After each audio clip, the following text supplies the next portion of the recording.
Հայրենիքի նկատմամբ սերը սկսվում է ընտանիքից։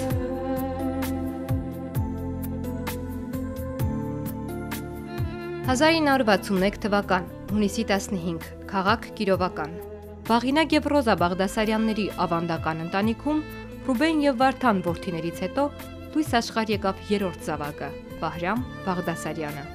Մանկության տարիների ջինջ ու լուսավոր օրեր, ընտանեկան ջերմ, հարազատ ու անմիջական մթնոլորտ, որոնք էլ մեծ դեր կատարեցին Վահրամ Բաղդասարյան զավակի, ընկերոջ, ամուսնու, հոր, քաղաքացու, քաղաքական գործչի ու պարզապես անհատի կայացման գործում։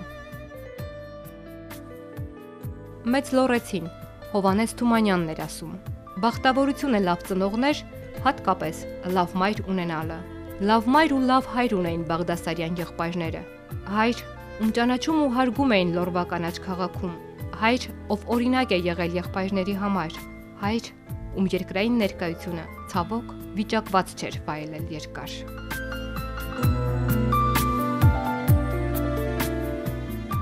Հիրավի ծանր է 16-ամյա պատանու համար մնալ առանց հայրական աջակցության,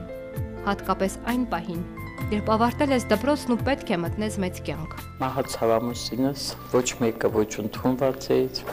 Վարդանը բանակում էր, Ռուբենը բանակից նոր էր եկել, բանոն սպորտ դպրոցում Ռուբենն աշխատում էր, ստանում ենք 80 ռուբլի։ Իսկ ես մոլորվել էի, թե ոնց պետք է ընտանիքը պահենք։ Ընտանիքին իր հոգսերից ազատելը Վահրամ Բաղդասարյանի համար դարձավ գերնպատակ։ Սովորելով Երևանի պետական համալսարանի մեխանիկա-մաթեմատիկական ֆակուլտետում, ուսման հետ համատեղ որպես բանվոր աշխատում էր կանաչապատման գրասենյակում ու Երաս ավտոգործարանում, իսկ գիշերները պահակություն անում Երևանի Կոմիտասի անվան պետական կոնսերվատորիայում։ Կյանքը կոփեց պատանուն, ստիպեց դառնալ օր-օրի ավելի ու ավելի ուժեղ, ոչ միայն մարմնով, այլև հոգով ու մտքով, բռնցքամարտիկից վերաճելով ԽՍՀՄ սպորտի վարպետի, ուսանողից դասախոսի ու գիտությունների դոկտոր պրոֆեսորի, ուսանողության առաջնորդից քաղաքական գործչի, ապա և ազգային ժողովի պատգամավորի։ Պայքարի, մաքառումների ու վերելքի մի ամբողջ ճանապարհ, որ կերտել է նա ինքնուրույն, ազնիվ ու տքնաջան աշխատանքով, ճանապարհ, որտեղ նրան ոգևորել, քննադատել, խրախուսել եւ առաջ է մղել նախ եւ առաջ տիկին Ռոզայի մայրական սերն ու հավատը որդու ապագայի հանդեպ։ Իմ բոլոր ուրախ եւ տխուր դեպքերը, որ որս հիշում եմ, լրիվ ուսման հետ է եղել։ Մամ ինձ նշանակել են կայքի ֆաբրիկայի գլխավոր տնօրեն։ Իմ հայրս նայում էր անցնում, թե ինչ կան։ Մամ ես ինչ արտադրությունն եմ դրել, ասեք սպորտում ես ինչ հաջողությանն եմ հասել։ Պատգամավոր եմ ընտրվել, ասում եմ, մամ, ես էլ լավ հոդված եմ տպագրել։ Տղա ջան ուրա հոդված, արդեն ուրախանում էր, այսինքն միակ ուրախությունը հոդվածները, գիրքը, գիտությունն է։ Սերը հայրենիքի հանդեպ սկսվում է ընտանիքից ու ծնողներից։ Տիկին Ռոզան ավանդապաշտ ու հայրենասեր հայ կնոջ մարմնացում էր, օջախի սյունն ու ապավենը, ում սուրբ պատկերը կշարունակի լուսավորել որդիների ճանապարհը։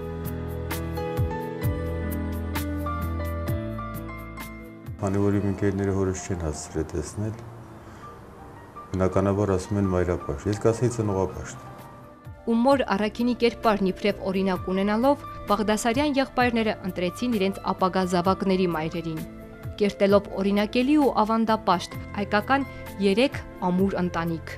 հայ ազգին պարգևելով 12 զավակ, 14 թոռ եւ դեռ շարունակելի։ Հզոր է այն պետությունը, որի հասարակությունը բաղկացած է ամուր ընտանիքներից։ Վահրամ Բաղդասարյան։